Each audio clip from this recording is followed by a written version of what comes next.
Vamos na sequência, na primeira parte da aula, sobre presunção de legitimidade, o que nós ali compreendemos? Compreendemos que a presunção de legitimidade é sempre favorável ao Estado, compreendemos que a presunção de legitimidade também é relativa, admite prova em contrário, e por mais absurdo que seja o ato, por mais, assim, insano, é o particular que tem que fazer prova em contrário. E mais, você pode fazer uma bolinha aqui, ó, na letra A, com a mesma cor que depois você vai fazer a bolinha na letra B. Faz a bolinha aí de azul, vermelho, a cor que você quiser. A presunção de legitimidade, a presunção de legalidade, a presunção de veracidade, né? A ideia da presunção de veracidade é aquela compreensão de fé pública, que um ato administrativo exterioriza uma verdade, ela está presente em todos os atos administrativos.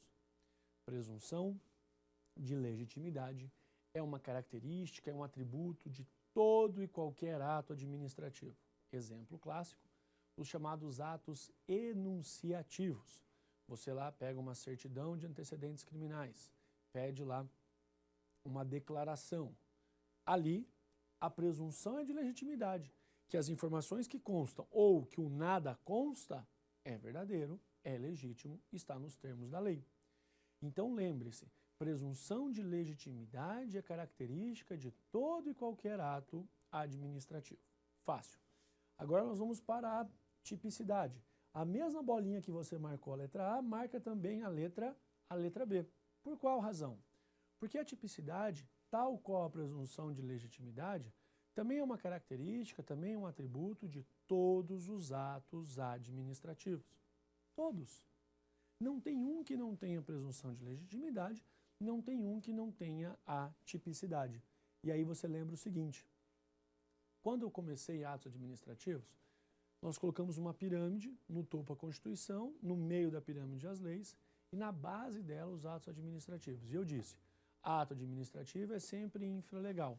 Então imagine que se eu sou ato administrativo, eu tenho que estar amparado, eu tenho que estar encostado na lei, para daí sim produzir os efeitos. O ato administrativo sem a lei estaria num vácuo. Então o ato administrativo é muito próxima com a ideia do direito penal da tipicidade. Aqui, para que o ato administrativo ele consiga produzir tudo aquilo que nós desejamos dele, ele tem que ter respaldo, ele tem que estar amparado na lei. Senão, não tem jeito. Então lembre-se, né? Falamos da presunção de legitimidade, falamos da tipicidade, são características, é mais comum atributos, atributos que estão em todos os atos. Fácil? As demais características, os demais atributos, não mais. Então, previamente, preciso da tipificação do ato administrativo em lei. Essa é a ideia básica, até aqui nenhum problema. E lembre-se, tem como existir um ato administrativo supralegal? Não. Ato administrativo é sempre, então, somente infralegal. Lembra que ninguém é obrigado a fazer ou a deixar de fazer algo, senão em virtude de lei. Primeiro precisamos da lei, para depois, com atos administrativos, que são sempre infralegais, ter a concretude, ter a concretização, a materialização daquilo que me interessa, daquilo que dispõe a lei, enquanto um mandamento geral e abstrato. Depois, na sequência, nós vamos aqui, ó, bom, só para repetir, quais são as características, atributos presentes em todos os atos administrativos? Já sabemos, presunção de legitimidade e tipicidade. Depois eu falo da coercibilidade. Falar da coercibilidade é nada mais, nada menos do que falar de uma característica que está presente nos atos restritivos. Anote aí, coercibilidade é uma característica que está presente nos atos restritivos. É característica, é atributo de todos os atos? Não, só dos atos restritivos. E a administração pública pode impor unilateralmente, um ato, uma decisão contra o particular. E aí você pergunta, Barbieri, o particular tem que concordar? Não, a administração não quer nem saber se vai concordar, se deixa de concordar, não está nem aí. A administração pública impõe. E o particular não tem nem que falar se concorda ou se não concorda. Muitos autores trabalham com a coercibilidade como sinônimo de imperatividade. E esse imp da imperatividade seria a imposição. Nos atos administrativos, em alguns momentos, nós não temos a manutenção de um mesmo posicionamento, nem na doutrina, nem na jurisprudência. Então, vamos seguir a posição majoritária, a forma pela qual as bancas examinadoras cobram. Vai impor, concorda? Agora veja, quando eu chego na exigibilidade e na executoriedade, a minha metodologia é assim, ó, eu vou explicar para você separadamente e depois nós vamos somar exigibilidade com executoriedade, ver qual é o resultado e estudar esse resultado. Exigibilidade, comecemos por aqui, exigibilidade é uma coação ou uma coerção indireta, né? Você percebeu que eu sou do interior, né? Eu falo porta, né? Não consigo falar porta, nem coerção, nem sai. É coação ou coerção indireta. No interior do Paraná não tem como falar de outro jeito. Veja, indireta por quê? Jefferson, com seu Fiat 149, estaciona em local proibido. Vem o agente público, faz a multa, ergue o limpador de para-brisa, coloca ali a multa e Jefferson, olhando a distância, diz: pode multar quantas vezes quiser, porque eu não tiro o carro daí. Quando alguém recebe uma multa, concorda que é uma coerção? Você deixa muitas vezes de praticar o ato com receio da multa, porque é uma coerção indireta. Agora que você sabe o primeiro desdobramento, eu lhe pergunto, qual que é o conceito da exigibilidade? Muito fácil. Na coercibilidade, a administração pública impõe. Na exigibilidade, a administração pública cria unilateralmente, uma obrigação ao particular. A administração cria unilateralmente uma obrigação ao particular. A pergunta é, precisa o particular concordar? Não, né? Não está nem preocupado. Está nem aí. A multa nada mais é que uma obrigação criada pela administração pública sem a manifestação de concordância, porque ela é unilateral. Parte da administração pública contra o cidadão, contra o indivíduo. Isso é exigibilidade. É uma coação, é uma coerção indireta. Aí eu lhe pergunto, Jefferson, olhando aquela cena, vendo o jogo do Corinthians, é nós, está ali olhando a cena e fala, pode multar à vontade. De repente, ele dá uma bobeada, vem o guincho da administração pública, reboca o seu Fiat 149 e no local daquele carro tem um adesivo que é colado no meio-fio, senão você vai achar que teu carro foi furtado, né? Tem um adesivo que diz, caro motorista, cara motorista, favor comparecer até o Detran para recolher o seu veículo, né? O veículo de placa tal, modelo tal, cor tal, foi guinchado. Pronto. Tem lá um adesivo no meio-fio.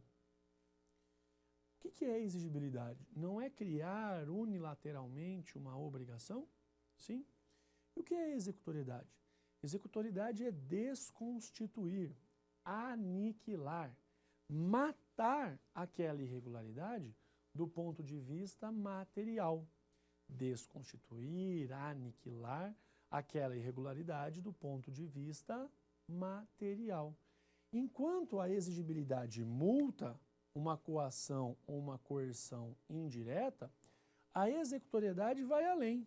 Ela não vai multar, ela vai desconstituir aquela irregularidade, ela vai guinchar o veículo que estava estacionado em local irregular. Por quê? Porque se a exigibilidade é uma coerção indireta, a executoriedade é uma coerção direta, materialmente age naquele caso concreto. Vamos a um outro exemplo. Particulares moram numa rua sem saída, isso acontece muito no Brasil, resolvem, lá numa reunião qualquer, num churrasco de final de semana, instituírem ali um condomínio fechado. Você fala, mas a rua é pública, mas eles não estão nem aí. Colocam lá uma cancela, colocam lá uma guarita e agora é um condomínio fechado, só que sem nenhum ato de concordância, de confirmação da administração pública, sem qualquer tipo de autorização administrativa. O que aconteceu? Aconteceu que a administração passa por ali, visualiza aquela irregularidade, exerce a sua fiscalização e multa. Quando ela multou, ela criou uma obrigação de forma unilateral. Ela manifestou Exigibilidade, uma coerção indireta, e com a coercibilidade ela impõe aquela multa, né? É a ideia de uso da força, vai goela abaixo. E disse, olha, vocês têm 30 dias para tirar essa cancela, para tirar essa portaria, e aqui não é condomínio fechado porcaria nenhuma. Volta a administração, né? Tempos depois, volta a administração, nada aconteceu. A executoriedade agora permite o quê? Que aquela irregularidade seja desconstituída do ponto de vista material, concreto. Uma coerção direta, a administração vai e arranca tudo, pronto, não tem mais nada.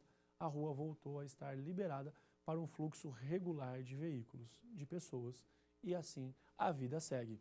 Entendeu? Então a exigibilidade e a executoriedade, elas se separam de forma muito objetiva. Uma atua de forma ameaçadora, né? Ó, não faça isso, não, vou te multar, você vai se dar mal. A outra fala, já que você fez, agora eu vou acabar com a brincadeira, de forma direta. Pronto. O que eu queria primeiro que você entendesse? As distinções. E agora, o que eu quero que você entenda, quero que você some. Coloque aí, exigibilidade mais executoriedade. Exigibilidade mais executoriedade é igual a autoexecutoriedade. Quando eu somo a exigibilidade mais a executoriedade, eu tenho a autoexecutoriedade. A depender da banca examinadora, a depender da prova, você pode encontrar exigibilidade e executoriedade, como também você pode encontrar autoexecutoriedade. E aí eu lhe pergunto, o que é a autoexecutoriedade? É uma manifestação, é um atributo, uma característica que se manifesta enquanto exigibilidade e executoriedade. É só fazer o caminho inverso. Porque muitas vezes o aluno sabe exigibilidade, sabe executoriedade, aí aparece autoexecutoriedade e ele fala, puxa vida, o que é isso, né? E aí surge dúvida, isso é muito ruim no dia da prova. Pensa comigo, para responder isso aqui, olha que fácil. Coercibilidade é característica de quais atos administrativos? De todos? Não. Tão somente dos atos restritivos. Já sabia. E o que é a autoexecutoriedade? É um atributo que se manifesta enquanto exigibilidade, coerção indireta, em que a administração pública cria unilateralmente uma obrigação, e também se manifesta de forma material, de forma concreta, com a executoriedade, uma coerção agora direta, em que a administração desconstitui, do ponto de vista concreto, material, aquela irregularidade que antes existia. Só isso. Vamos melhorar a pergunta? A autoexecutoriedade decorre do quê? Fácil. A autoexecutoriedade ou decorre da lei, ou decorre de uma situação de emergência. A autoexecutoriedade ou decorre da lei, ou decorre de uma situação de emergência. Como é que é? Lembra quando não lembra não, né? Nós vamos trabalhar ainda as intervenções do Estado na propriedade privada. Quando chegarmos na requisição, vou falar para você, olha, a requisição nada mais é do que a possibilidade, diante de um perigo iminente, um perigo público, né, iminente, o Estado pode intervir na propriedade privada. E ela tem o quê? Tem autoexecutoriedade. Por quê? Porque eu não preciso da atuação do Poder Judiciário. Então lembra, a autoexecutoriedade ou decorre da lei, ou decorre de uma situação emergencial, uma situação de urgência. Lembrando também que quando eu falo de requisição, ela tem autoexecutoriedade? Claro que tem, e vamos estudar lá nas intervenções do Estado na propriedade privada, tá bom? Grande abraço para você, ótimos estudos e a gente se vê. Até nossa próxima aula.